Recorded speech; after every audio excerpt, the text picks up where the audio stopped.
Great. So I've started the recording. And once again, good evening and thank you all so much for making the sacrifice. I know that most of you are at work and it's not easy to be here, but you have made the sacrifice. So I'll make sure that your time is actually worth it. If you can see my screen,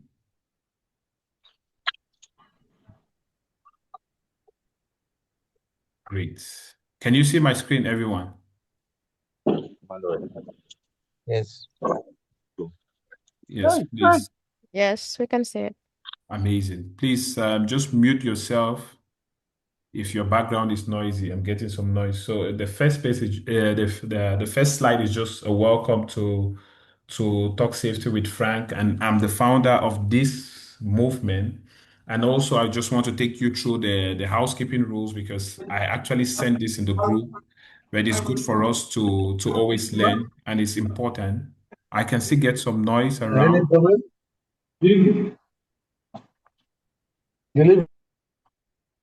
Okay, that's fine. It has been handled. So the first thing is that when you're attending an online meeting like this, it's good to be formally dressed.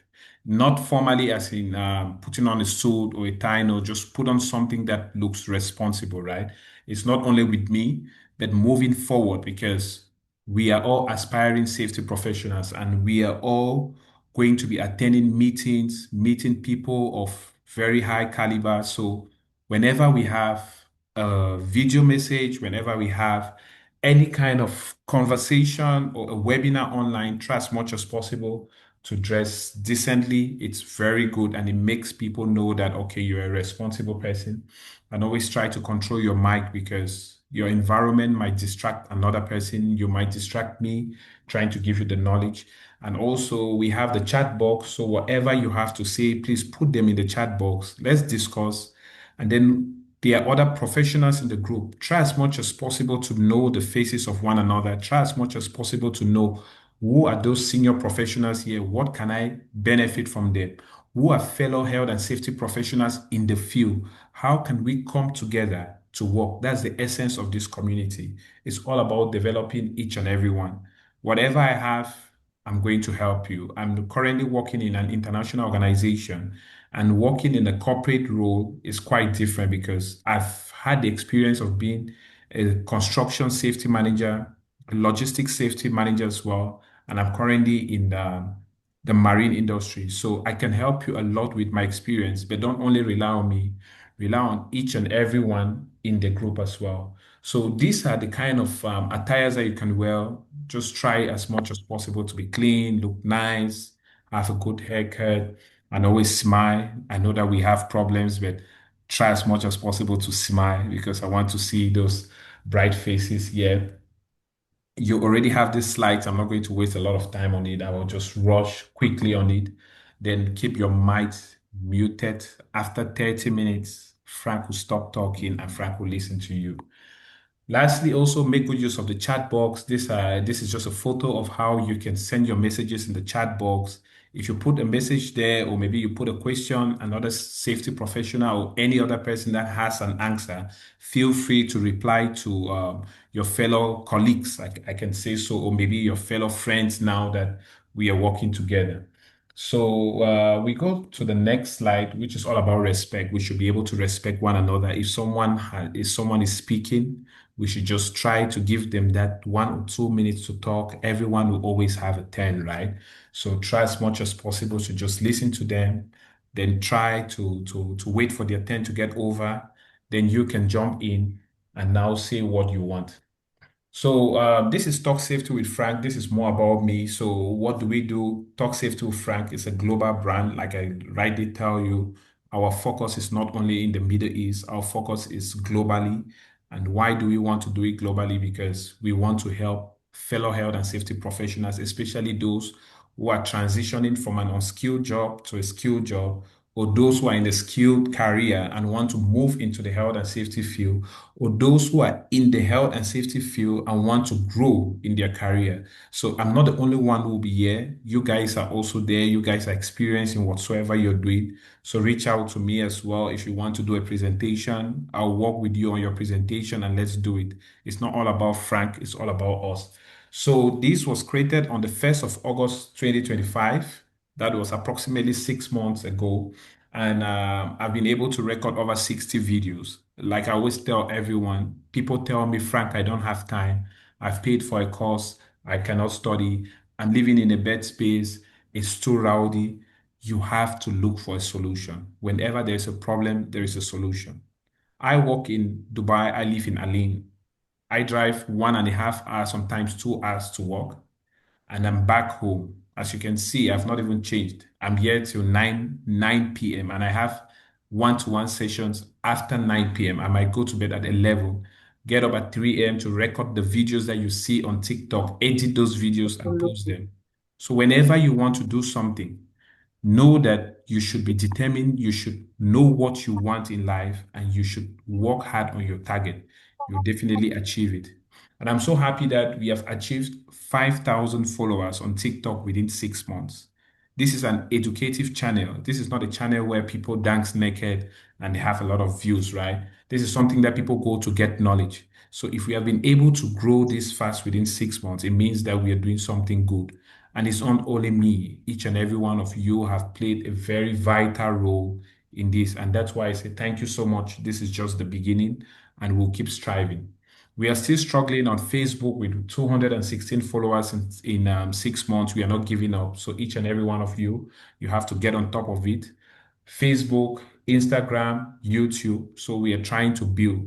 At the same time, I'm coming up with a team that will work. We already have an IT team that is working.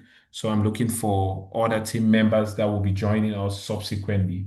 So I'm going to update you guys on our WhatsApp community. I created this about 10 days ago. We are already on 208 members, which is really good. So thank you all. And we are going to do a lot. There's a lot in store. There's a lot you will learn, and just sacrifice that time, be engaged and stay committed. Now, with my personal services, because a lot of people have written to me, oh, you don't reply to me. When you were down there, other people helped you. Now you're where you are and you don't reply to people. Guys, I am very busy. For those who know me, can tell you, I have a normal job like each and every one of you. I have 4 hours of commuting every day. I have people who book my time for trainings, either for auditing, for CV building, for reviewing of their documents, and a lot of things. So if I don't reply to you, please don't think that I'm being proud or because I ignore you, but it's just because I don't have that time at the moment you need me. But drop a message. I'll get back to you. I'll call you and make sure that your issues are rectified. These are the services that I do offer, and there are a lot more coming up as well. So, to know more about our services as well, if you need a one-to-one booking, if you have a safety interview coming up and you need me to prepare you, you can always reach out to me. We have one-to-one consultations, we have document reviews, we have CV buildings, and all of that. But I don't like building CVs for health and safety professionals. I want to teach you how to build your CV because you need the CV on daily basis. I'm sorry someone is still talking, but please try to mute yourself so everyone can have the opportunity, right? So there are a lot more. What you can do if you want to know more, we have a website. You can go to the website www.talksafetywithfrank.com. The website has been there for 6 months. A lot of people have been using it. You can reach out to me on the website. You can reach out to me on WhatsApp as well. And through any other means, you get me through Gmail as well. Send me an email and I'll revert to you accordingly. So basically, we are going to dive directly into our topic of today, the rules and responsibilities of a safety officer on site. So in this case, we are considering it that you already got the right qualification, you applied for a job, and you're now a safety officer. So what are the rules and responsibilities of a safety officer on site? Now I need one person that is courageous enough to unmute yourself and tell us what do you think are the rules and responsibilities of a safety officer on site? Just one person.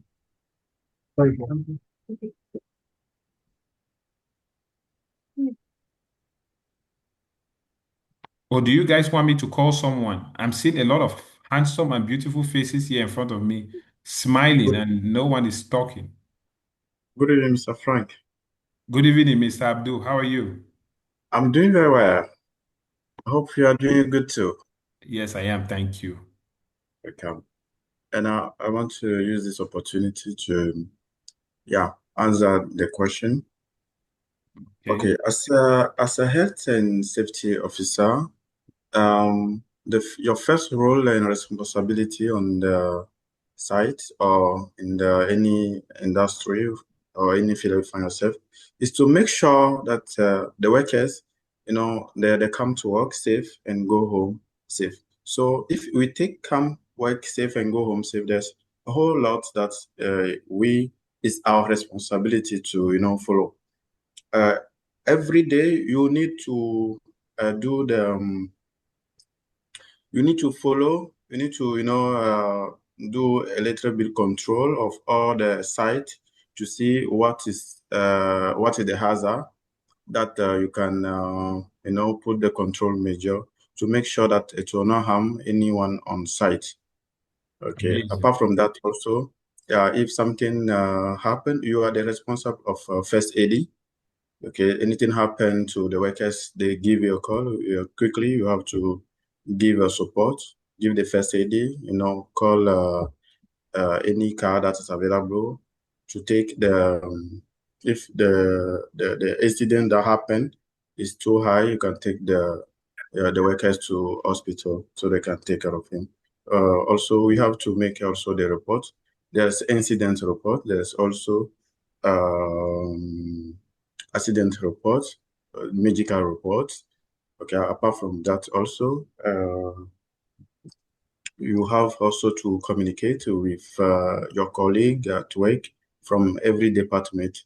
You have to be alert of anything that happen in every department, so you can provide the solution, you can provide the control measure to make sure everything is going well in safety department. Apart from that, also there is a report you have to be making, to your engineer or to your manager also as well. Apart from that, there is others responsibility that they will be look onto you. So we have to be sure to be willing also to provide whatever need. Also, there will be also audit. Sometimes it's end of the year. So uh, some company they normally use 45001 and for the health and safety system. And for the environmental, they normally use 14001. So you have to make sure all the documents, manual and the system also update. So yeah, from my side, that's what I can share for now. Thank you so much, Mr. Frank. Oh, okay, very good. I have Kenneth, just one. Kenneth, if you can summarize it in 1 or 2 minutes, that will be fine so that we can move ahead. Thank you so much, Abdul. I really appreciate. Kenneth, over to Yeah, you. yeah, good evening, everyone. So I'd like to summarize it like in 1 minute. As you said, the roles and responsibilities of the safety officer on the site, I'd say conducting feedback talks, creating reports, okay, as already mentioned, ensuring safety compliance on the site, at the site, identifying hazards and risks, conducting inspections, and then conducting induction training. I think that's all. Thank you so much, Kenneth. That is really amazing. Yes, compliance is very important, and I'm so happy that at least you and Abdul, you guys have actually said so much. So I mean, I don't know if you guys are the trainers. Will you guys train, or should I continue? You have to continue, though all Okay, of us are learning. okay, amazing. So yes, But yes, I tell think me. they did not add policy enforcement as well. They were supposed to add policy enforcement for contractors and any other visitors coming to the sites, incident investigation, emergency preparedness, and proper use of PPE, in my opinion. Amazing. No, all of you are right. There's nothing wrong in safety. You guys are right. There are a lot of things that we can do. Martin, don't worry. I'm going to take you later, okay? So basically, a safety officer, you guys have said it all. This is just a definition, and I don't like to read. I just like to explain. A safety officer ensures safety on the side. And for me, what I always tell everyone, you know that workers leave their families to come to work as a safety officer, you are there to actually monitor the work. You're there to actually advise. You're not a police. Many of us, when we started our career, the only thing we know is if something is unsafe, you're there to say, stop the work. No. Now, when it's life-threatening, you stop the work. If it's a situation that you know that, okay, this situation is not life-threatening, I can actually come up with a solution. I can give a recommendation to the project team and tell them that, okay, instead of doing things this way, why don't we do it this way? What do you think? Then they also look at my idea, develop that idea, and we work together. You are there to solve problems. You are there to support operations because every business, I'll make you to understand something. I am a client. I have money. I want to build a house. I look for a contractor and say, I need this house within 1 year. The contractor takes that money and say, yes, I'll build a house for you. Now, I'll say, okay, I need this thing to be done safely. The contractor hires you as a safety officer. For example, your job is to ensure that operation is being done safely. That contractor has daily reports to say, okay, today we have built this capacity. We have done this amount of work. But if you, as a safety professional, everything you're stopping the work, now you hinder operations. You slow down the project, and at the same time, you will not get salary. Workers will not get salary. That's why many project teams don't like safety professionals. And they don't like us because of the way we go about things. We might be correct, but the way we communicate is poor. The It's way wrong. we support the team is wrong. So that's why we are here to learn and see how can we work in a systematic way. How can we work alongside with the operations team wherever you find yourself to make sure that you are not causing problems. You are proactive. You think about what is going to happen. You sit with the team, you guys discuss together and come up with a stringent action plan to prevent any form of accident or incident. So that's what we'll be looking at today. And now, how do you become a safety officer? This is a lot of questions that people are asking. I have someone from Ghana telling me, oh, Frank, I want to work in Dubai. I have some certain safety certification that I've never had in my life. I need to bring it to Dubai. The first thing I'll tell you is that if you want to work in any area in the world, you need to know the legal requirements for that area. If you have NEBOSH in Dubai, you're moving to the US, you have to study OSHAs. So if you know that you're planning to move to the US, you need to start doing your research. What course do they consider for health and safety professionals in the US?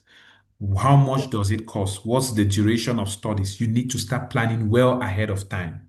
So you don't sit and say, no, I've studied, I've paid 10 million in Ghana, I've paid 50 million in Pakistan. So definitely this course should be worth everything worldwide. No, every area of the world differs. In the UK, even if you're a manager in the UAE, you move to the UK, they will need you to have UK experience because they need you to understand their law, understand how things are working before you can start practicing in that country. And that's how it happens in most developed countries. So you see health and safety managers here, or maybe in Africa, they go there, they pick up a small job as a warehouse assistant, and they are working while trying to build money and see how they can get experience or do the right courses before they get back into the field. It doesn't mean that they have lost traction.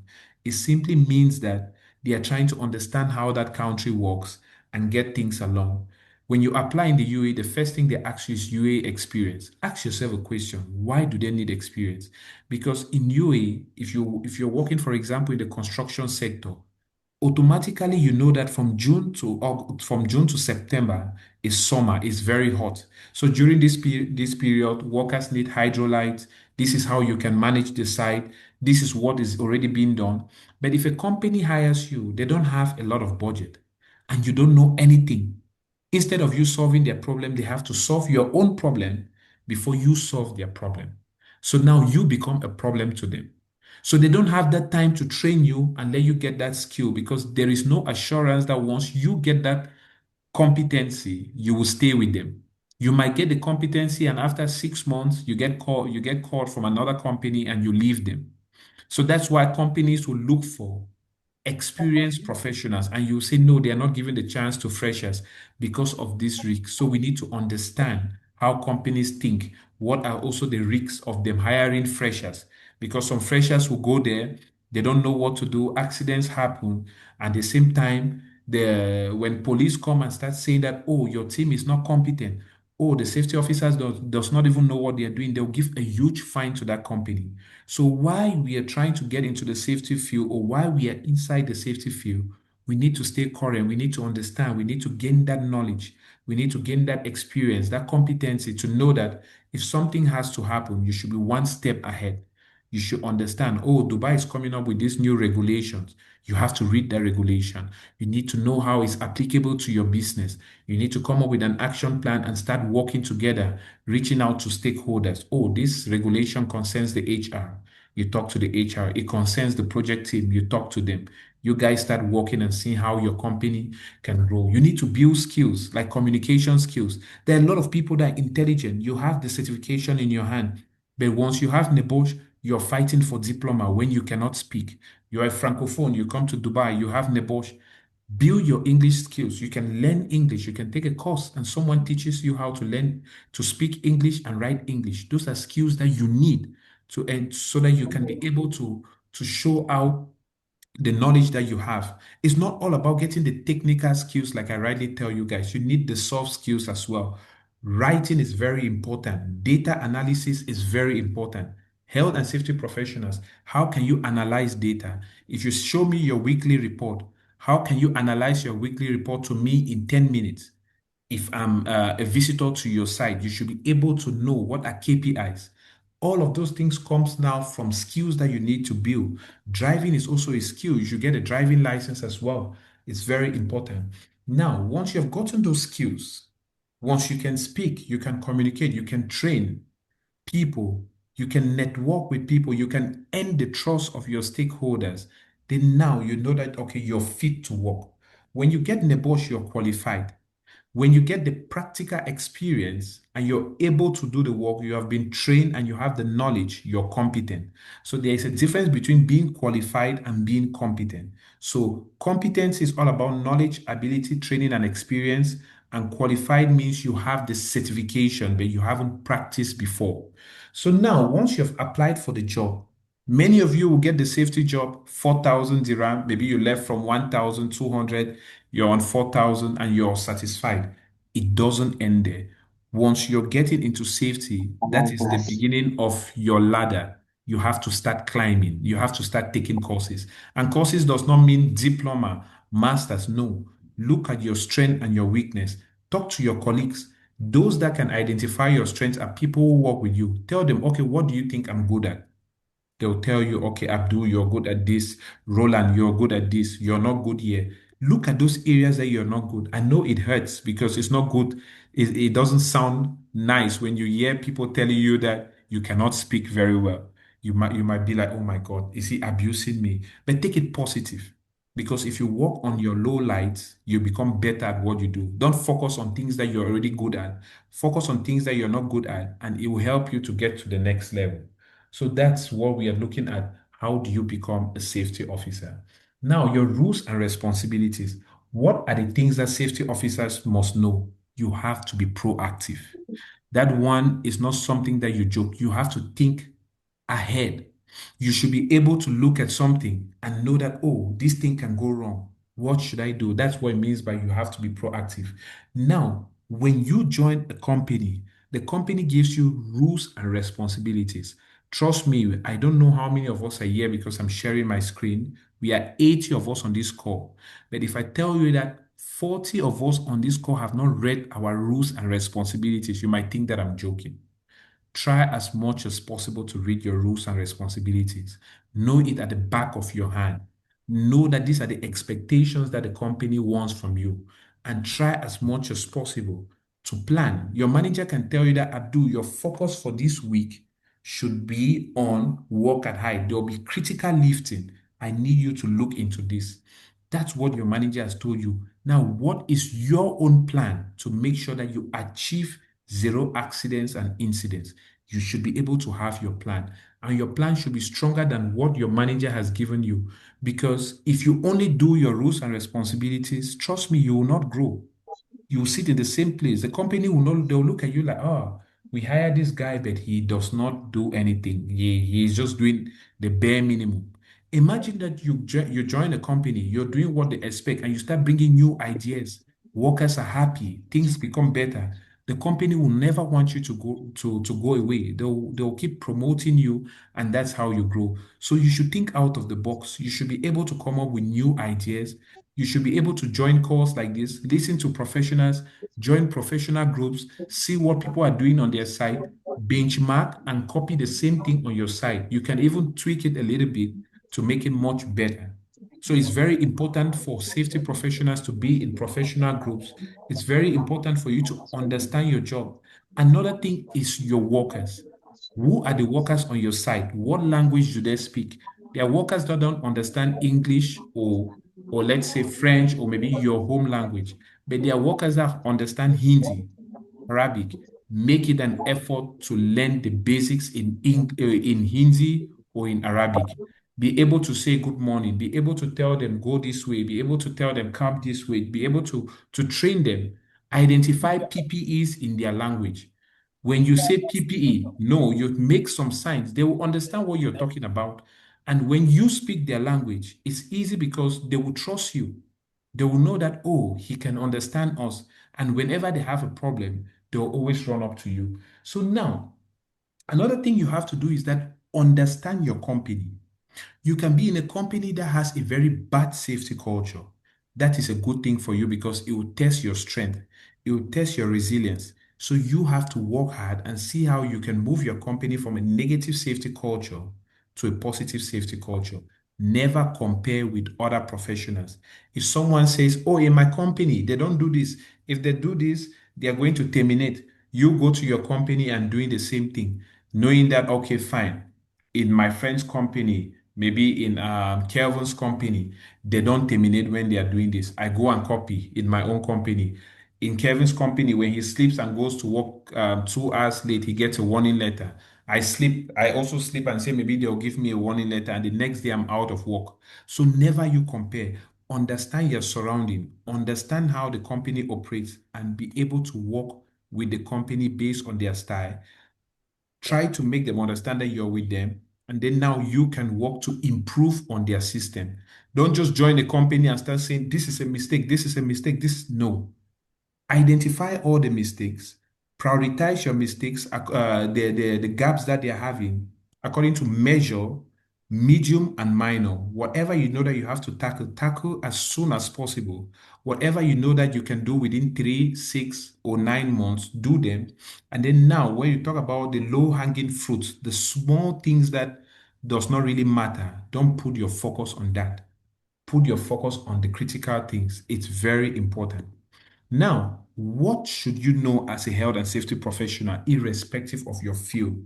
You being in construction, in marine, or in any sector, the first thing is hazard identification. Can you effectively and efficiently identify a hazard on site? If you identify a hazard, what is your next step? That's the thing that you have to think about. Toolbox talk. Most safety professionals will come. Toolbox talk is 5 minutes. You talk on 10 different topics. When you talk on 10 different topics, the workers don't understand. For example, if you have lifting, if there is a critical lifting, the first thing is know that type of lifting. There is tandem lifting, there is blind lifting. You should know, okay, now, if you are lifting with a single crane, you have one rigger, you have a crane operator, you have workers walking around there. Your focus should not be on wear your helmet. Your focus should be on the importance of a tack line. Your focus should be on barricade of that area. Your focus should be on listening to the rigger. Talk about what is applicable to that activity. Don't talk about hard work. Don't talk, no. And when you come for a toolbox talk, if there was an incident that happened that week, touch base on that incident. Tell the workers what happened, how it ended, and how you guys can prevent it from happening. But make sure that whenever you're carrying out a toolbox talk, you should focus on what they need to know at that time. Whatever is not relevant, please avoid it. You always have a chance to talk to them. Incident investigation is key. As a health and safety professional, do you know how to carry out an incident investigation? If someone comes and asks you, for example, Donald, what went wrong? What happened here? You start telling him, I came to work in the morning. I was doing my thing this way. I only heard that there was an accident. That is really poor. No matter what the person tells you, like thank you, at the back of their mind, they know that you're not competent. You should be able to say that today, at this day, or on this day, let's say today is the 11th of February at 3 p.m., we had a walk ahead activity at this particular location. You can say behind the confined space area. You described that area. There were three workers working. One was the rigger, one was the crane operator, and one was the lifting supervisor. Unfortunately, the load fell from a height of about 3 meters and hit a worker that was standing nearby. Now, what was the root cause? You go down to the root cause. The worker just came into the area without prior notification. The lifting supervisor was distracted. You analyze everything so that if I'm listening to you, I can picture what happened in my head. But if you don't have data, you're not precise and concise, then your report is void. Then you are not adding value to the company. The company will terminate you. So reporting is very important. You know how you structure your words. You don't need to write a whole page. You need to put bullet points or just put a small summary that captures everything. And when you are writing report, avoid putting the names of your colleague, the lifting supervisor, Rajit Kumar. No, there was a lifting supervisor. Whenever they ask for those information, you give. But if your company's policy or maybe your reporting procedure states that you should put the name, please put the name. But in general, when you're preparing a report, you don't put the names of those people because it is going to come along. Now, communication is very important. How do you communicate? And there are three types of communication. You have written, you have oral, and you have graphical communication. On your side as safety professionals, do you have signages in place? Do you have the right signages that workers just need to see and understand? Do you have signages that captures their language? People don't understand English. If you put the most beautiful signages and you put them in English, it does not add value. If your workers understand Arabic, if they understand Hindi, let your signages be in English, Arabic, and Hindi. Why do you put English? Because you might have a visitor visiting your site, and the visitor could be someone that does not understand Hindi or Arabic. So, whenever you have workers, try to think out of the box. Who are those people? What do they understand? How can I effectively and efficiently communicate with them? Another thing is identification of key stakeholders. This is a very important point. Your key stakeholders are the people you work with them all the time. Like safety officers, you work with the foremen. You're going to work with the supervisors or maybe your welders. You're going to work with the project manager. You're going to work with the civil engineers, depending on where you find yourself, which sector. So whenever they tell you that, see, these are your rules and responsibilities, these are your stakeholders, make sure that you understand those people, know what they like. Ask them, how do you want me to communicate with you? Do you love emails? Do you want phone calls? Do you want WhatsApp messages? Let them tell you what they want. Don't impose. For example, I like when people call me. I don't have time to reply messages because I'm a busy person. So if you're sending me emails, I might see your email after maybe 1 hour or 2 hours. But now you feel that, oh, he has seen my email, he's not reading it. But you didn't ask me, Frank, what works for you. So try to understand who are your key stakeholders. Ask them what works for them and work with what works for them. That's how they will appreciate you and they'll earn your trust. Send them polite messages. Now there are some of your stakeholders like project managers, supervisors that support you. It doesn't mean that you should bore them and you keep sending them messages on basic things on the side. They will just look at you that you don't have value. Make sure that things that you can manage, manage. Things that you know that are critical, that you need their input, reach out to them at that particular time. Don't go to them all the time because they'll be like, wait, you cannot manage. What is wrong? I'm busy. I have other things to do. I have other people that I work with. Why is it that all the time you keep coming to me? Those are the kind of questions that you should avoid. And when you avoid that and you see that you can manage your side, it makes you look competent. It makes you stand out. So you should always have this at the back of your mind, irrespective of where you find yourself. Now, strategies that work. What are some of the strategies that you as a safety professional you can put in place? If you're a safety officer, you join a company. Now, what are the first things? You might never have worked in a construction company before, might not have worked in a manufacturing company.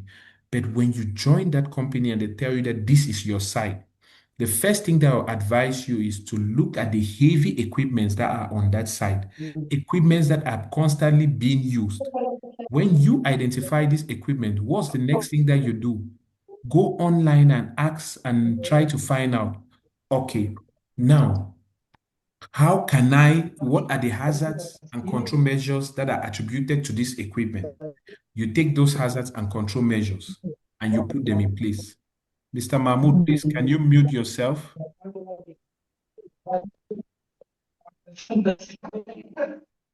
Mr. Mahmoud, please, can you mute yourself?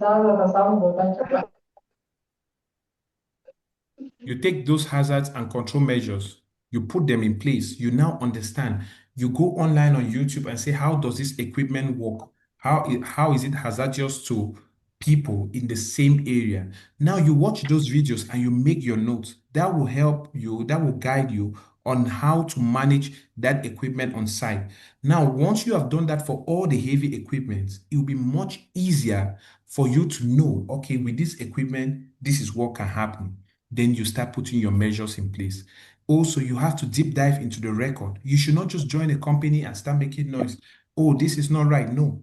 Go into the records. How many absenteeisms have you had? What is the absent rate for the past 3 months? What is the near miss rate for the past 4 months? Is it increasing or is it decreasing? If it's increasing, why is it increasing? Is there a root cause? Is it affecting a particular set of workers? Is it affecting welders? Is it affecting laborers? Is it affecting cleaners? In that case, you have to deep dive and find out if it's affecting a particular set of people, what is the issue? Now, once you are doing that, your deep dive, once you are trying to dot your I's and your T's, you organize meetings with the workers and ask them, oh, I see that a lot of you are having first aid incidents on daily basis. At the end of the week, we have 40 cases. What is the problem? Listen to the workers. They will tell you, oh, we have this problem because we don't have gloves, we don't have good equipment. They'll give you their suggestions. Please talk to the management to provide 1, 2, 3 for us. In that case, you'll be able to help them. You add value to them rather than just being there and doing things without knowing what they want. Build a powerful relationship with your project team. Make them understand that, see, I'm Frank, I'm a safety professional, yes, but I'm here to support you. I'm here to ensure that the work goes well. And how do? You can plan your meetings well ahead of time. Okay, guys, you have to do lifting. When are you doing your critical activity? What time? Which day? What is your plan for this week? They will come up with their plan. You tell them that based on these plans, I've checked the equipments that we have. We don't have enough safety cones. We don't have enough gloves. So it's good that we should put everything together so that next week when you want to do your work, there should be no hindrance of what you're doing. In that case, they will look at you like, no, Frank is trying to help us. Frank is not fighting against us. So they will try to support you. So try as much as possible to really work with them.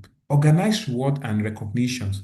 Whatever they're doing, appreciate them. When you have your toolbox stuff, you see workers that were not wearing safety helmets or gloves. If they were wearing the previous day, call them in front of everyone, tell them to clap for them. And you tell them, very good, this is what I want to see. And now you're a safety champion. Tomorrow, I want you to identify 2 more people that are safety champions like you. They'll feel motivated and they will do it. Before you know it, your guys are on top. Your guys respect you. Your guys listen to you, and wherever you want to go, they'll want to follow you. So you have to learn how to build that culture. You have to also learn how to do internal trainings. Internal trainings will help build your competency. It will help you build your skills. Even if the company has done the external trainings, try to do internal trainings as well, because once you're training people, that's how you develop your communication skills. That's how you develop your patience as well, because people will ask you questions that can make you go crazy. But at the same time, you have to be patient, you have to be diligent, you have to understand them and try to help them. Organize drills. Drills are important because whenever workers are trained, especially first aiders, fire wardens, if you don't organize a drill to test their knowledge, the practicality of what they have studied. How will you be sure that in case of a real emergency, your emergency team is up to task? So you should be able to do that. Now, how do you get promoted as a health and safety professional, especially a safety officer? You don't get promoted by doing your daily roles and responsibility. You get promoted by bringing new initiatives into the business. You get promoted by helping the company grow, by making sure that if they were doing a task for 4 hours, you can reduce that time like from 4 hours to 2 hours with the same resources that they have. It means that you're very efficient. So try to think out of the box. Try as much as possible to finish your daily rules and responsibility. If the company says that do 3 daily observations, you can do 4, you can do 6. But don't do 6 today, tomorrow you do 2. If they ask you, why did you do 2? You say, I did 6 before. You have to be sustainable. When you raise the bar, you don't drop the ball. When you raise the bar, you have to stay at that level continuously. That's when they'll know that, oh, this guy is very good. If we don't promote him, we don't increase his salary, he will leave. Another thing I'll tell you is that if a company does not promote you, they don't increase your salary, don't feel bad and say, oh, I'm giving everything, they don't recognize me. No, you're preparing yourself for the next company that will hire you. Note that in an ocean, there are a lot of fishes in that ocean. So if your company is one of that fish and they don't treat you nicely, they are bigger fishes, they are whales, they are sharks. So they are bigger companies that are needing the right people. So while you're with them, if they are not actually recognizing you for those skills, keep building your skills and keep going on. The right company will come at the right time. Never you relent your effort and try as much as possible to use that company to learn. Keep learning, keep learning. Make sure that every week you learn something new. Make sure that every week you know something about your skill, about your field. You have met a new safety professional and meet people that are ambitious, people that are curious, people that are hunger for knowledge.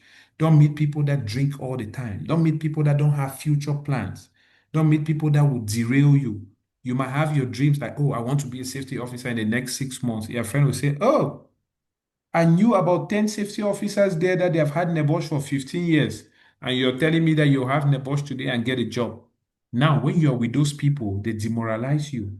Look at just one person above you. Say that, yes, you know 15 that have not had. I know one that had it within 6 months. So if that person can have it, I will have it. That should be your motivation. Don't let anyone stop you. Keep pushing, keep developing yourself, keep writing to leaders. Tell them, I need you to mentor me. Invest in yourself. Yourself is the greatest weapon that you have. And now you are at your optimum age where you can assimilate material. So when you get to the age of 50 or 60, at that time you're supposed to be resting. So this is the right time for you to invest, get the right skills, get the right knowledge, and put yourself in the job market. Jobs will come to you. For example, Apple does not move around the world to tell people to buy an iPhone 17 Pro Max. If you move around in the Middle East or maybe wherever you find yourself, you'll see university students having an iPhone 17 Pro Max or maybe an iPhone 13. It's very expensive. You might ask yourself, how did they have it? Some people would staff for like 3 months just to buy that phone. Why? Because the iPhone has value and it's sold in the market. People go to buy it. iPhone does not come and say, please buy me. Why? Because it has value. So always think like that. If I have value, I will attract good things to me. So you should learn how to build yourself. It takes time. It does not take a day. I've been down there. I worked as a waiter. I've worked as a safety officer. I work as a senior safety. I've grown from one step to another, and I'm still growing. So wherever you see me today, giving you this knowledge is because I was not privileged to have it when I started my career and alongside in my career. So whenever you have people like me, not only me, there are a lot of mentors out there, utilize social media, utilize what you have, utilize AI for the right reasons. And trust me, wherever you see yourself tomorrow, you will not believe it. So that will be the end from my side. I think I've covered a lot. and I'll be opening it up to you guys now to ask me your questions, whatever question you have. I'm sorry I utilized a lot of time, but I prepared a lot for you guys today. So is there anyone that wants to start with questions? Mr. Mark, I can see you looking very fresh. Frank, Yes, please. Mr. Frank, good evening, sir. Good It's a evening. pleasure to be with you. Likewise. And all right, a quick one. I love the presentation. Thank Thank you so you. much for the wisdom. Thank you for the knowledge shared. Is it Can we see you is it if you don't possible? mind? I just came in. Okay, no When you just worries. started, so Okay, I just removed this thing. no worries. Uh, I apologize for that. Now, is it possible to have this lovely presentation? I would like to have a brief with With your like a team, training. Yes, that's if fine. it's possible. I will I send the don't know if presentation on to your emails. Everyone will share their emails in the WhatsApp community. I'm going to send the presentation so you have it. That's totally fine. all right. All right, thank you. I really appreciate. Thanks a lot. Thanks a No lot. worries. Yes, who is And next? Yeah, tell me, bro. Hello, Sorry. Mr. Frank. Good evening, sir. Yes, tell me. Good evening, sir. Good evening. Who is talking, please? This is Aziz Swaib. Okay, is your camera on? Where are you? I'm trying to get you. Okay. Ah, yes, tell me. Yeah, good evening. Thanks very much for this show, for Yeah. presenting. My first question it is, Okay. what does the third officer do in oil and gas company? And is he considered as a safety officer also? Okay. So basically, that's a very good question. But like I will tell you, oil and gas companies differ. You have upstream and you have downstream. So whenever you're talking oil and gas company, it's not like it's just one company. There are oil and gas companies that are there for the productions of hoses, the hoses that the oil is being used to pass in. So now those companies, the safety officers will have different rules and responsibilities. That's why I'm trying to say that if you're a safety officer, the first thing you should know is hazard identification. How do you identify hazard? Second thing you should know is trainings, toolbox talk. You understand? Be proactive because those are the key things that wherever you find yourself, you'll be able to succeed, irrespective of the organization, be it manufacturing, be it logistics, be it construction. As long as you understand the rules and responsibilities, you will adapt. So it's very difficult. It's very difficult for me to just tell you a safety officer in oil and gas does want to know. Every company will give you a rule and responsibility, right? So when you read the rule and responsibility, you will know they might need specific things from you, but in general, hazard identifications, toolbox talks, daily reports, investigation reports, risk assessments, those are things that you need to know. Then the other things can build up. So if you don't mind, I can take the next speaker. Or do you have another question, brother? One question, one more. Okay. After that, So we have Nancy. That's fine. So if you one have a question. question, sorry, if you have a question, just put your hands up so that we keep going to the next. Okay, tell me, brother. Okay. So help me to differentiate for me between inspection and audit. Okay, now Which first and which one comes last? an inspection is part of an audit. An audit is a critical examination of a safety management system to actually identify what works and what does not work. If you are doing an inspection, you can do an inspection in 5 minutes. When you are doing an audit is always divided into three parts. You have the interview section, you have the inspection section, and you have the review of the documentation. For example, if I have to audit your company as, let me say, a lead auditor, I'll come to your company, I will move around the company to see what you guys are doing, what are the best practices, and what are your opportunities for improvement. So that's the inspection part of the audit. After that, I'll interview the workers to ask them, like, okay, now I see you doing work at height. Do you know what you have to do whenever there is a work at height? Do you know the importance of a permit? Okay, what do you think a permit is and why should we have it? I'll ask those questions to the workers to see if you as a safety in that area have trained them well.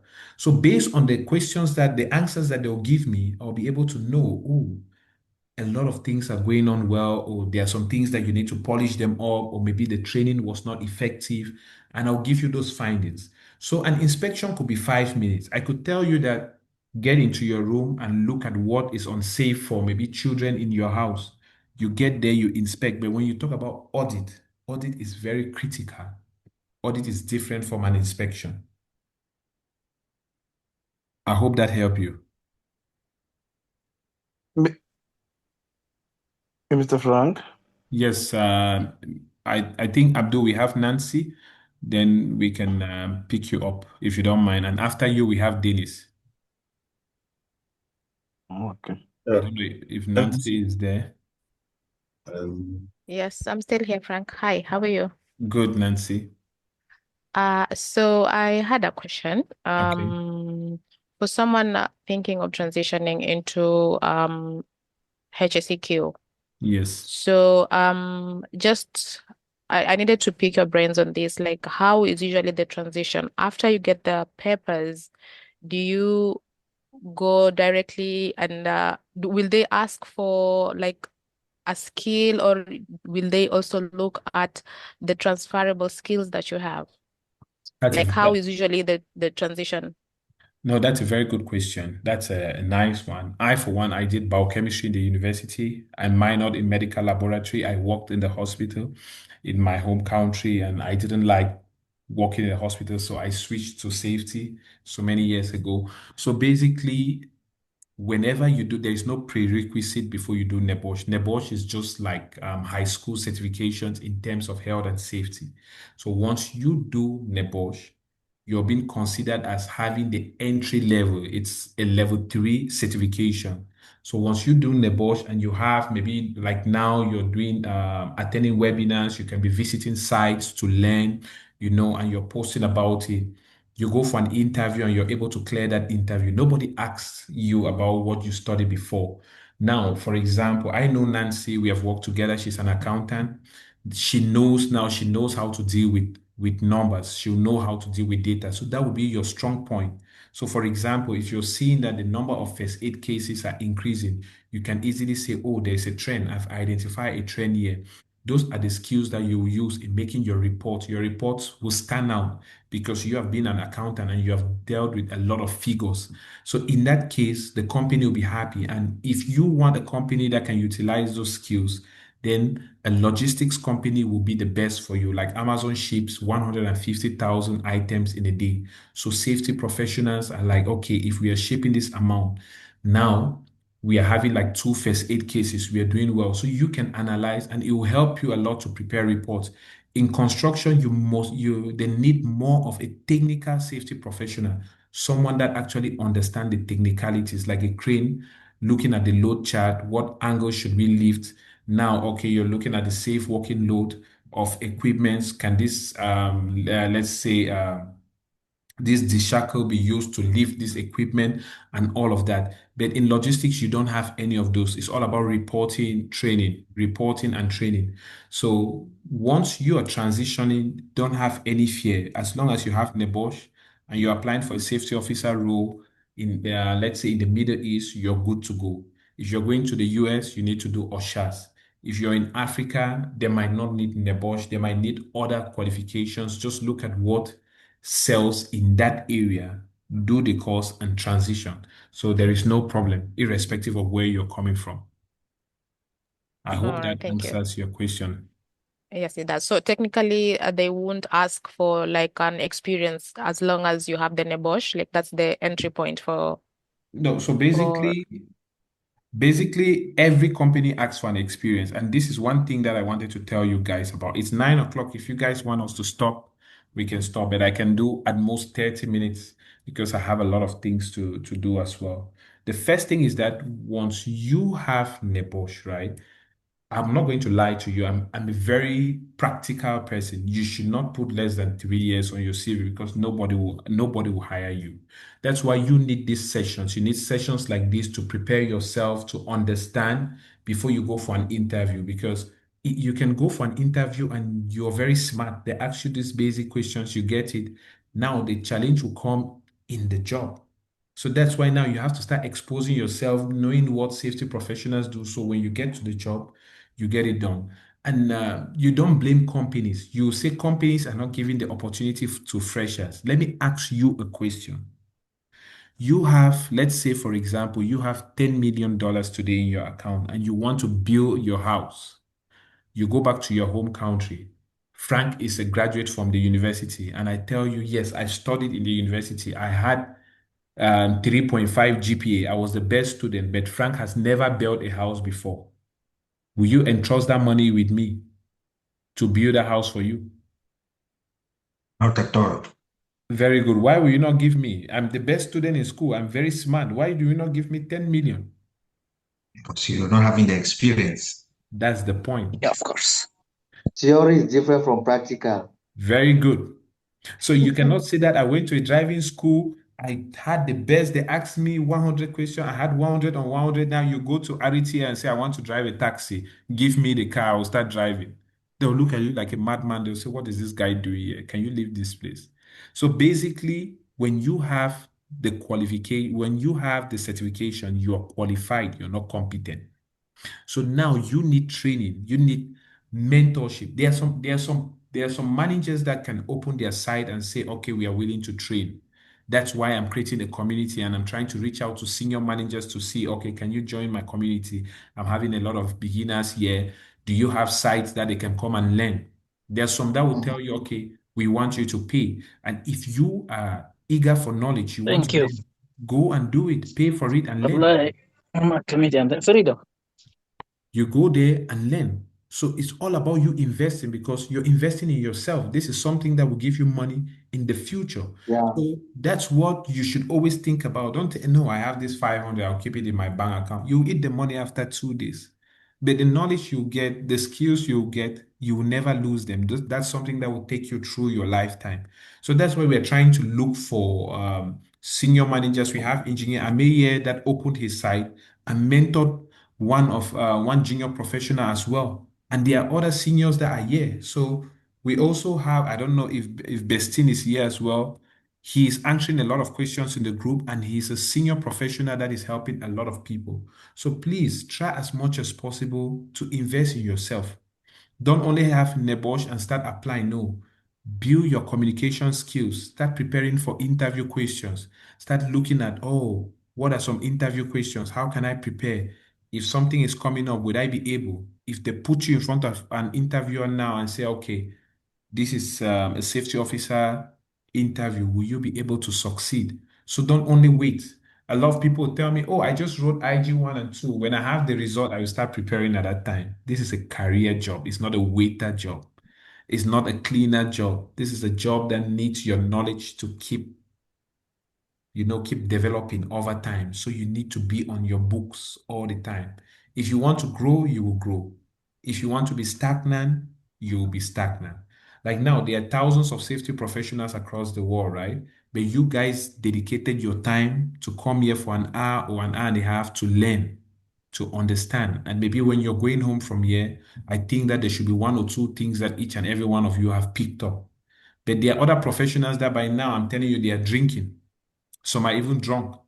Some of them are even out there dancing somewhere. It doesn't mean that they are not good, no, but it means that you are utilizing your time to develop yourself. Maybe they are using other times to develop themselves. So you should try as much as possible, attend webinars, go for mentorship, go for conferences because people get jobs at conferences.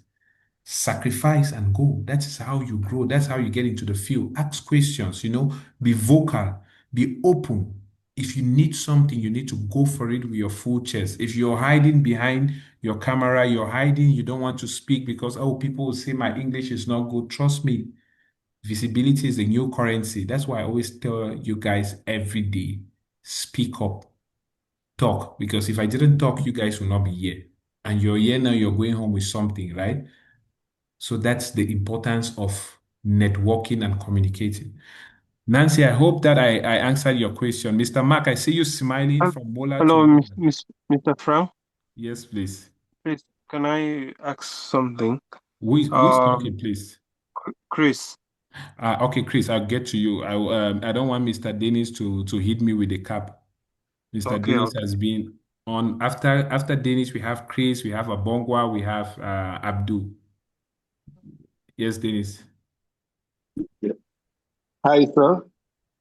Hi, Mr. Frank, Mr. Frank, sir, I am so happy to have met you. I am so happy, so happy.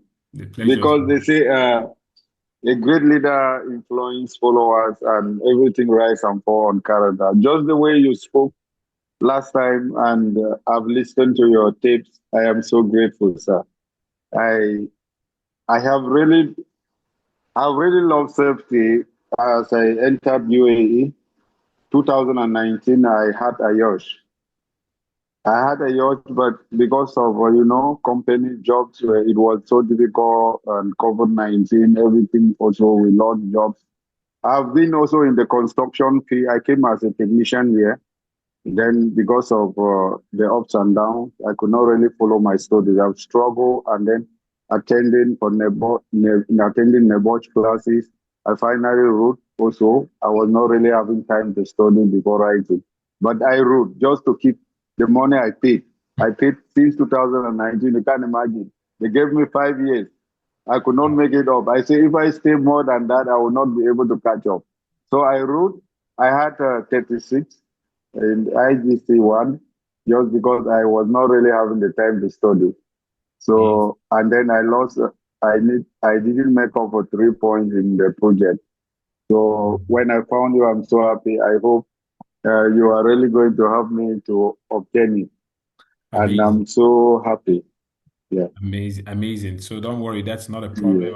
I have a lot of students I've trained here. Mr. Mark is there, Abdul, there yeah. are a lot of them. Okay, So it's an easy fix. Just send me a message. Let's work on it. And okay, the next time, I think in the next 3 months, because they are writing in April. So when we are coming okay. in June, we are coming to celebrate Mr. Dennis' result. And before the end of the year, Amen. you should be in the field, Thank, okay? Amen. Thank you for that prophecy. Yes. During 2019 also, I really wanted to be, when I had a yacht, I wanted to start practicing. So my friend started with one Nigerian guy. He started with a yacht to work. Now he has his neighbor. So when he linked me up with someone, the person needed NEBOSH, someone with NEBOSH, but he gave me interview because he really needed a worker at that time in construction field. Since I was doing woodwork, cabinet making inside and factory, both site and factory. Yeah. So he gave me interview. I He said yes. Actually, I've done where he's going to manage me if he doesn't have somebody with NEBOSH. But afterward, he called me and said he succeeded to have someone with NEBOSH. So since then, I've really wanted, just like I listened to some of your tapes, it's really good to go in, no matter the salary, to start practicing. Because what we study sometimes could be slightly different from what we see practically on the field. So Exactly. I am really willing, when I have this NEBOSH, I want to really start, because safety actually is our daily life, in home, in our family, everywhere. Even when you move, going to the bathroom, you need safety knowledge. So it's something I really cherish. I always talk it with my family also. Don't Yeah. worry. Thank you so Don't much. don't Yeah. worry, Mr. Dennis. I'm so happy that Yeah. you're able Yeah. to share in front of about 75 people, because a lot of people will not have that courage to do that. But I'm promising you in front of everyone, I'm going to train you because you have been vocal Thank you, enough, sir. and you will see the difference with your results. Just send me a message after this, and we are going to plan for your receipt. Don't worry. That's already solved. So I Thank think you, we sir. have Mr. Bongwa. His hand has Yeah. been So up for me. when I get sorry, when I on the from the 50, when I get salary, I will try to contact you again to arrange for the classes and everything. No Yeah. worries at all. No worries. I have Okay. also big trainers here like Mr. Samjela Wedinga. He's here. He's one Oh, of yes. the biggest safety trainers in a lane. He has trained a lot of Okay. people globally. So like I told you, he is also a very senior safety professional. So yeah, you guys are here with a lot of seniors as well. So don't worry, I'll be fishing them out and showing them to you guys. So even if I'm busy, Also. yeah, my brothers are here. I also have sisters that are senior safety professionals as well. And Sam has had a track record of not less than 40 people that have passed Mm. NEBOSH that he has trained that I know of. So Okay. don't worry, you guys are in safe hands. We are going to make that happen. It's just a matter of time. Thank you, Thank Mr. you so much. Dennis. Yes, all Mr. right. Bongwa, you're there? Yes, sir. I'm there. Can you hear me? I can hear you loud and clear. Okay. Sorry, just because I'm at work. Please, I wanted to ask, if after acquiring your NEBOSH, like passing your NEBOSH, Yes. are you like, can you choose the field you can get into? Because we have the construction, the oil and gas, but you need to get some more experience before being specific in what you want. Very Because good. I have a baccalaureate in electrical engineering, and I still my brain is still fresh. Even though I've been in the UAE for 7 years and as a barrister, I have good skills in it. But I really want to get into something that will build up my career, like to be someone big as you one day. I really Okay. admire you. No So I want worries. to. If I got you Should I clearly, yeah, I like? got, sorry, can you Should I proceed? should I repeat my question? No, no, no, it's fine. I got you clearly. So you're Okay. talking about Okay. a safety officer choosing the path in which you want. Maybe you want to work in construction, you keep applying in Mm. construction. Now I'll tell you something. If you see my title, it's an HSEQ specialist. It means that I'm a specialist in what I'm doing. I cannot just apply for any type of safety job now because I know what I want. I've specialized in it. I'm a trainer. I'm a public speaker, like I'm talking to you in safety. I'm an auditor. I'm a worker as well. I do like a 9 to 5. I'm also starting up a company as well. So there are a lot of things in safety that I can actually specify myself. But this took 8 to 10 years. So when you are starting in the field, what I would advise you is that the first job that comes, go for it. Because safety career jobs are not like, let me say, unskilled jobs. Career jobs are difficult to find. So when it comes, take that one. Maybe it comes in, let's say, in manufacturing or in hospitality. Get into hospitality, start learning, start getting the experience, and then you now start applying to construction because you already have a job. You're comfortable, but you're looking for something. In that case, you can tailor now your application only for construction safety jobs. It can come after 1 year, it can come after 2 years. That's how it is. But now, once you are applying, you already have a job, so there is no pressure. Take, for example, you're in the UAE, you have just 2 months. Your visa is 2 months. You cannot stay and say, okay, you don't have a job, you want only construction. You don't know when it's going to come. And maybe the construction that comes, the condition is not good enough. So, whatever comes, look at it and say, okay, can I eat? Can I pay my rent? Can I save? Yes, go for it. When you go for it, keep networking with people in construction, keep building that contact, keep posting on LinkedIn. I tell you guys, LinkedIn is where you have visibility. No matter how small you have done something, put it out there because global leaders are there. I might see what you do. For example, I might not comment because I'm busy. I just flip through my phone and see. But I've taken note of you because I see that you keep posting all the time. And that's what it is. It's not a matter of likes. You can post something and have one like. That person that likes that post gives you a job and change your life. That's Yeah. how LinkedIn So is. You don't need to have 10 people that like or 100 people. Just 2 people that like your post change your life. And don't go to ChatGPT and copy things. Talk from your practical experience. Like now, Mr. Dennis has said, oh, he started in 2019. Put that story out there on LinkedIn.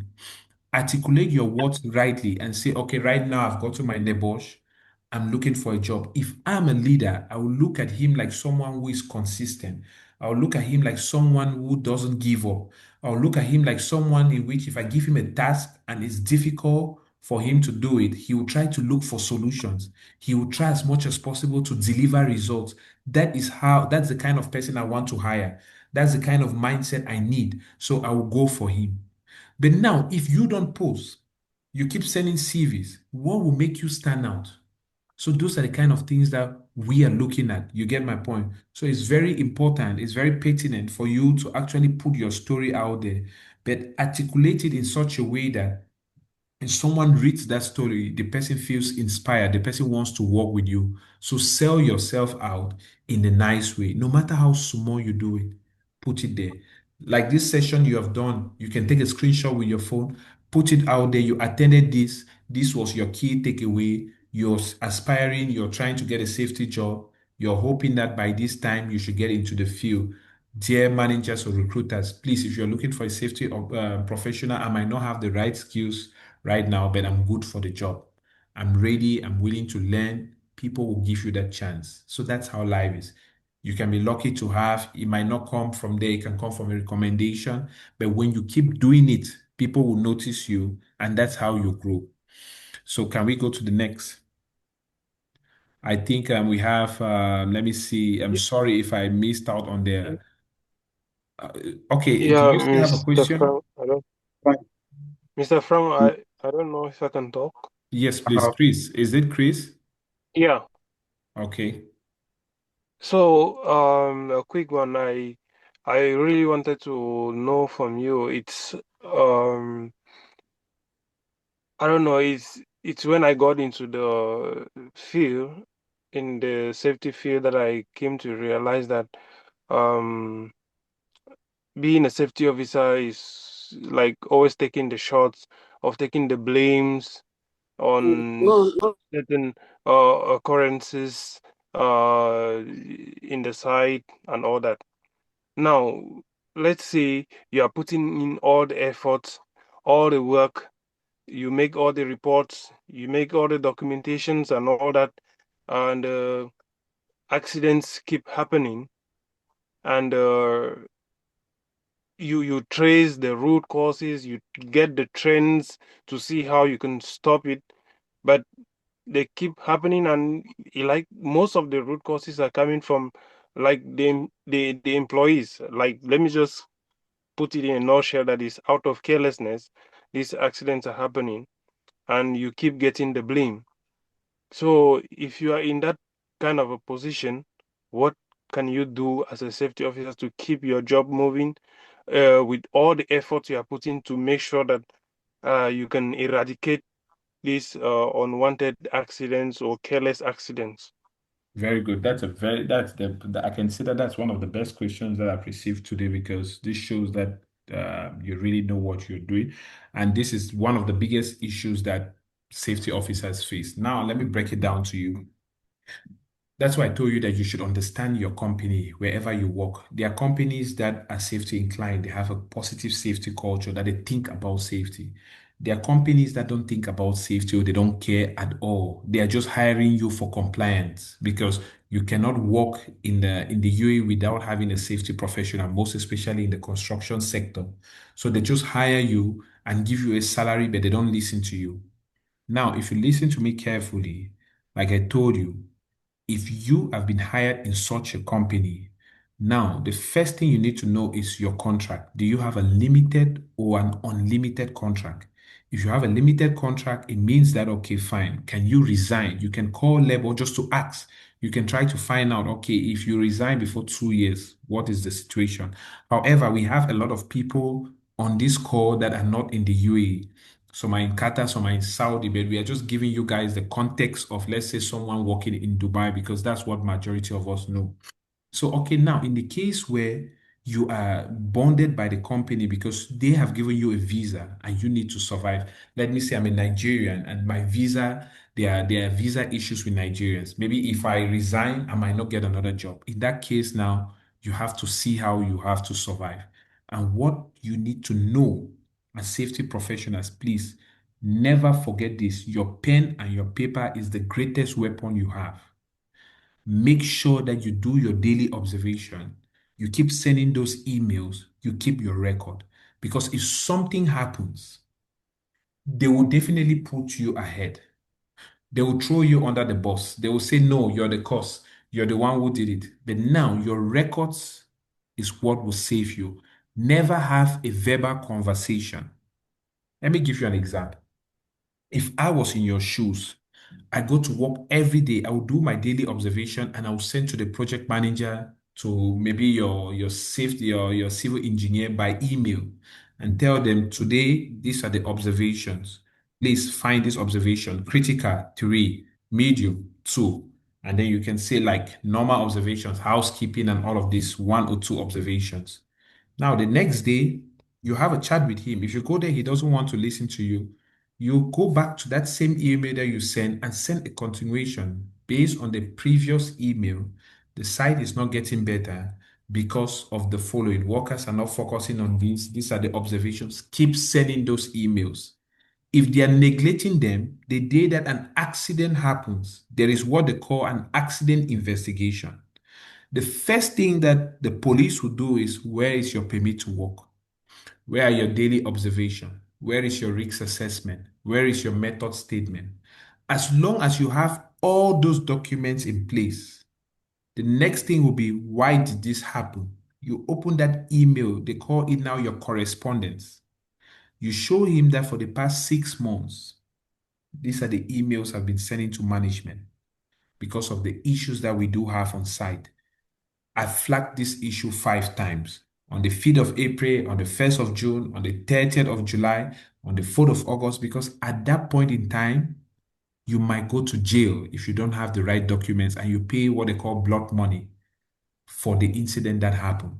But when you have your records in your hands to show that you're doing your job diligently, you've saved yourself. Because now, once they see that, okay, the email you're sending, that's the email of the right person. Don't send to a civil engineer when you know that the company has asked you to report to the project manager. The project manager will say, I did not receive the email. So that's why I told you, identify your key stakeholders. Know who you have to work with. If you're working with a project manager, he does not listen, keep sending those emails to him. While you're sending it, also look at the time. Is it the right time for me to start applying and looking for a new job? Yes. But at the same time, in such a company, get to work on time. Make sure you have your permits to work. Make sure you have your toolbox stuff done. Even if they don't listen to you, keep putting those things, because as safety professionals, we are advisors. You only advise, and that's all you can do. That's your bare minimum. You cannot enforce, like you go and force people to do. No, you cannot go and tell a worker, do this. The worker will listen to their supervisor, because their supervisors are the ones who cut their salaries. Their supervisors are the ones who give them bonuses, promotions. So they will listen to them more than you. You go and advise. Have your records, have the photos, keep them. Those are the things that will save you. If you don't have those things, then trust me, nothing will help you. If you tell them we had a discussion, the project manager will tell you, no, you have never had a discussion with me. It's your word against his word. How will you prove yourself that you were doing your job? They'll ask you, where are your records? No records. That's a big issue. So you should have records in place, irrespective of what is happening. Never you trust a project team. If you guys have a conversation, he tells you, okay, I will do it. Go back to your computer and send him a message. Dear sir, as discussed and aligned, the following will be done. Kindly reply to me when this has been done. Send him that email. He'll tell you that no, there is no need. Tell him that don't worry, it's just for my record. It's okay, it's just for my record. Make sure that everything you're saying has a record. Because if someone comes to you and say, okay, you are complaining that the site has not been good, what I will ask you now is, Chris, how many reports have you made? How many emails have you sent? How many violations have you given to workers? You tell me that I've given 2 in the past 6 months. I've given 1 violation. We have been having meetings. Where are the minutes of the meetings? Where are the points that you have raised? What were the actions that they did not take? When you have done your bare minimum, you put your hands up. Okay, now they go to the project manager. Did you receive emails from Chris? Yes. How many emails did you receive? I received 10. What did you do? What did you do? In that case, you have actually transferred the risks from your side to his side, and you're free. That is the end.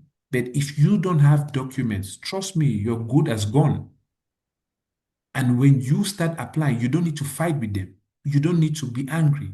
When you go, you advise. They don't want you send an email, a very polite email, and you continue moving around on the site, capture the observations, put them at the same time.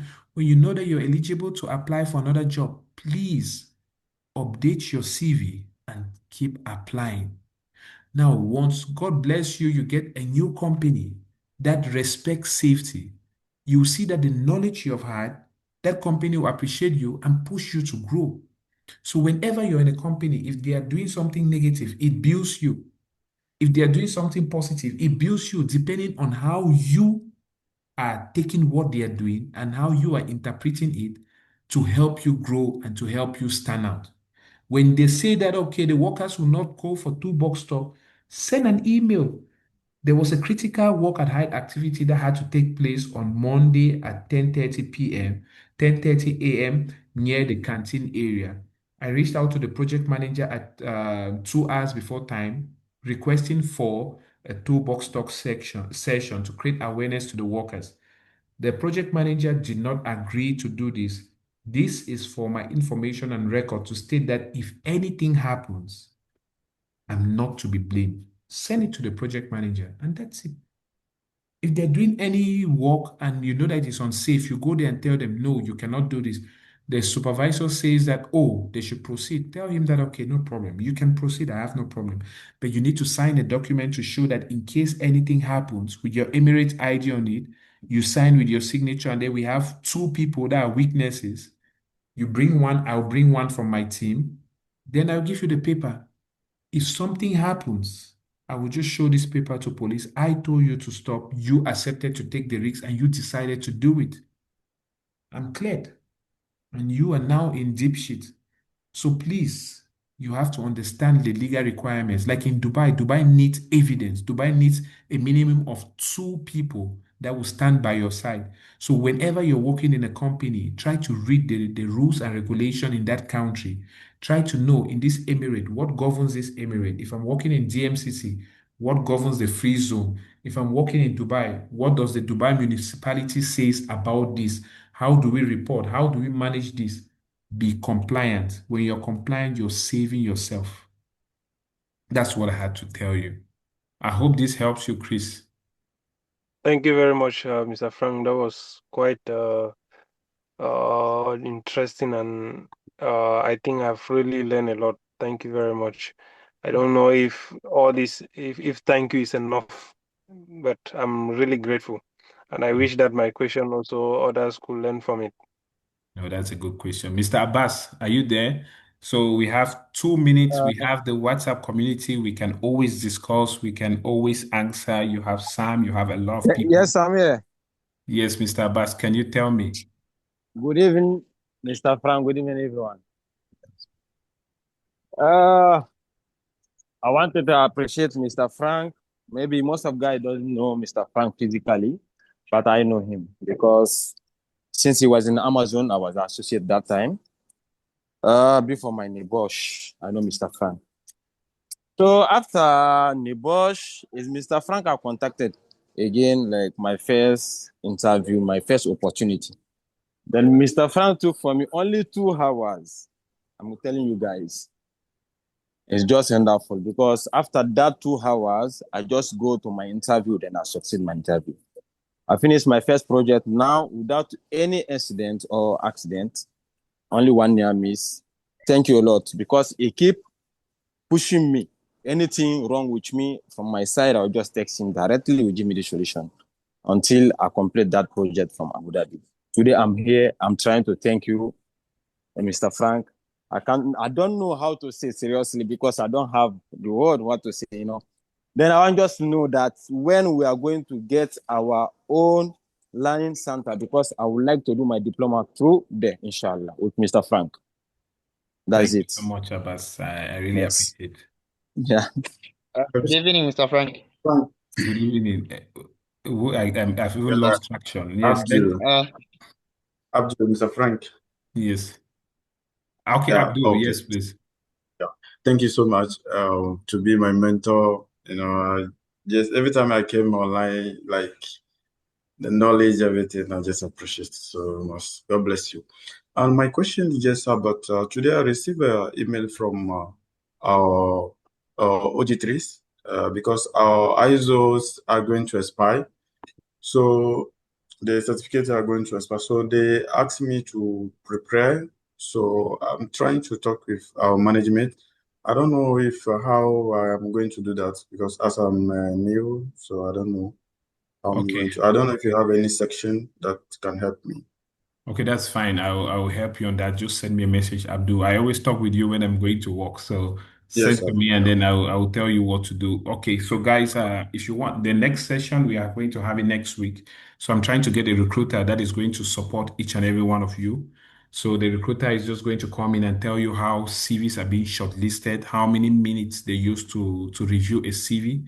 So I'm working on it. By Wednesday next week, each and every one of you will be here and one of the best recruiters and HRs as well. They will tell you how they analyze CVs so you can ask them all the questions that you want. And it's also to your advantage. Now, the WhatsApp community is for us all to learn and to grow. It's not like you call me Mr. Frank Boss, no, call me Frank. We are all the same, irrespective of our levels. My goal is to ensure that we empower one another. I don't ask for anything in return. I just want us to grow. I want that whatever I do for you, when you see someone that is growing, you should do the same for that person. Don't ask for money. Try as much as possible to develop because the more you develop people, that's the more we make the world a safer place. So that's the goal, that's the ambition. That's why I'm here to support each and every one. And not only me, I have my brothers, I have my sisters. I'll be pulling them from one country to another just to make you guys, just to bust the bubbles. We are coming up with a conference as well around June. So I might be going to Italy to meet the team because we are trying to organize something in the UAE as well for senior professionals, top professionals in the field. So that's also an advantage for each and every one of you to attend that conference, build your network, and it will help you to get jobs as well. So whatever topic you want us to cover after next week, put them in the group. We are going to use the pool, the topic with the highest vote, we do it. Or else you guys want us to do the risk assessment the next not this Wednesday, the Wednesday after next, we are going to touch base on the risk assessment. Someone is asking a question about this will be the last one that I will take, and then my brother Samjela will close the session of today. If he's still there, I don't know. So someone My is hands asking are a still up. question. Don't worry, guys. Put your questions in the group, and we are going to manage. Shout out to one of my big engineers in Abu Dhabi, Engineer Rolanda. I've just seen him here. Thank you so much, Donald as well. Donald was a very good safety officer in Amazon. I've seen Donald here. So shout out to them. If you have a problem, Roland is there. Roland, I don't know if they can see you, so that if they have a problem, you can always guide them as you're doing. I don't know if I can get Roland, but also I see Mark here. Mark is also a senior, is a safety officer now. So please, whatever questions you have, utilize these guys, utilize Abdul. You guys should Good study. Yes, evening, boss. Roland is Good evening, here. boss. Good Good evening, evening. everyone. Thank you, boss. Thank you, boss, for this opportunity. Thank you so much for enlightening us, the teachings, the love towards the young ones who want to join the profession. Thank you so much for all that you are doing for us. God keep on empowering you. Yes, as he has rightly said, I'm now in Abu Dhabi under infrastructural projects with some projects with ANOC, some projects with ADA, some projects with Abu Dhabi municipality, that is ADM. So in anything you have questions on road works, road infrastructural works, bridges, roundabouts, just contact me. I think I can have some ideas to share with you also. Thank Amazing, you, Mr. boss. Roland. Thank you so much. I know that you do a lot. That's why I need top people like you in that community to help our brothers and sisters far and near. And also shout out to Donald. I can see Donald as well. So guys, don't worry. I'll be spotlighting the big guns in the house. We also have Joel connecting from the US. Mr. Joel also was a very senior engineer here in Dubai. Joel, I don't know if you're there just to greet the team before we close, before Samjela close for us. Hi, everyone. Hello, Mr. Frank. Thank you, brother. How are you? Yep. I'm good. I'm good. Man, it's not easy. I'm very happy to be here. You know, based on the time difference, I had to do everything to be present We for this appreciate it, and session. we are And happy Mr. to Frank, see I you. don't know, I don't know your next plan. I don't know your next schedule after this. And based on the time difference, I need you to do something. I want you to show me how to do something, which is critical for this new role that I have. Yeah, it's something very simple. I can do it, but I want us to perfect it. That's Yeah. fine. So we'll Yeah. do So it. I don't, after this meeting, you can just give me maybe 20 minutes more after the meeting of your time. Yeah, before you go and sleep. Now I don't know when I'm due again. No worries. Let's catch up. Let's catch up. I have one session after this meeting, but let's do it. Let's do it. As long as it's going to help you keep you in that job, and let's do it. That's important. Yeah. Kiss All that right. beautiful baby for me. So, guys, don't worry. Mm. Please put your questions in the WhatsApp community. Let's Mm. discuss. And another thing, oh, I've seen Mr. Claude Chair, my big engineer there. Thank you so much, Claude, for attending. Please, in the WhatsApp community, try to learn, see what people are sharing, speak up. And also, I wanted to plead with each and every one of you. We are having different time zones. Let's try to talk from 9 a.m. to about 10 p.m so that at least people should not feel overwhelmed. People should not feel that, oh, the group is disturbing them, but let them see the positivity in the group as well. There are a lot of things that we are planning to do, but it's going to come with time. Let's build. It's not all about me as well. It's all about all of us, right? So there are questions, there are topics that you have, put them in the group. If I'm not available, Roland is there, Claude is there, Samjela is there. We are all here to support one another, okay? So I'm sorry it's way above time, and thank you all so much for sacrificing your time to be here. It really speaks volume. The recording will be on YouTube. So if you want to watch it again, feel free, and I'll be sending you the presentations tomorrow before midday. So Sam, I don't know if you're here, maybe you can just give a word or two and then you close the session. I respect him a lot. He's a very good leader as well. So it's not all about me, it's all about us as well. Engineer Sam, are you there?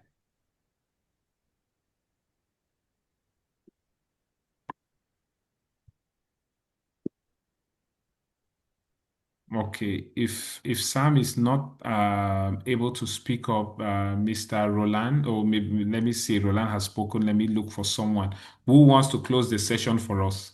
Mr. Roland, yes, Gio Roland. I saw you. You were enjoying this session, so maybe you give a closeout remark to us, and then let's do it. Next time, Martin is going to close the session for us. Yeah, thank you so much, Mr. Frank. It is really, really amazing to have this session. You know, honestly, this is my first session ever with you. And I think subsequently, there's going to be more interesting and contributing sessions ahead.